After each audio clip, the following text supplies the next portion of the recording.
Yung available na sapatos. So size po nito is 9.5. So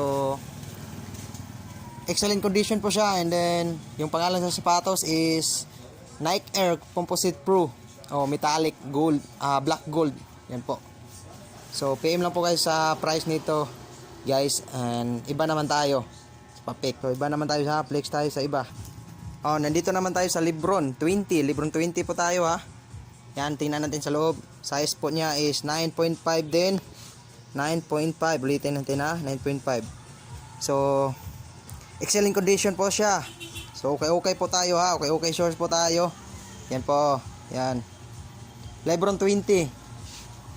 PM lang po sa price. Ayan po guys. Lebron 20. Sa mga mahilig dyan, sa Lebron 20, nandito na. Yan po guys. PM lang. So iba naman tayo. So dito tayo guys. Nike Jordan 4 Retro. Ulitin natin na Nike Jordan 4 Retro. So yung size niya is hindi natin makita ang size niya dito. Wait lang ha, tingnan natin. So 8.5 yung size niya. 8.5. So okay pa rin tayo ha. Yan po guys, available tayo ngayon. Yan. So very good condition po siya. So PM lang po sa price. Yan po guys. Yan. So madami pa tayong mga sapatos dito, stock yan.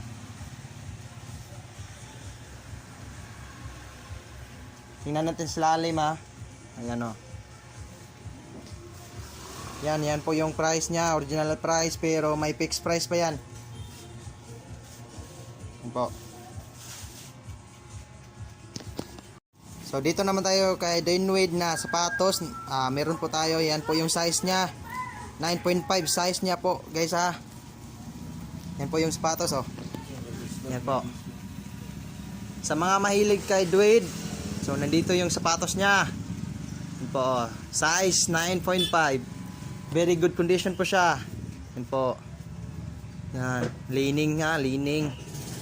Yan. PM lang sa price. Yes po. PM lang sa price.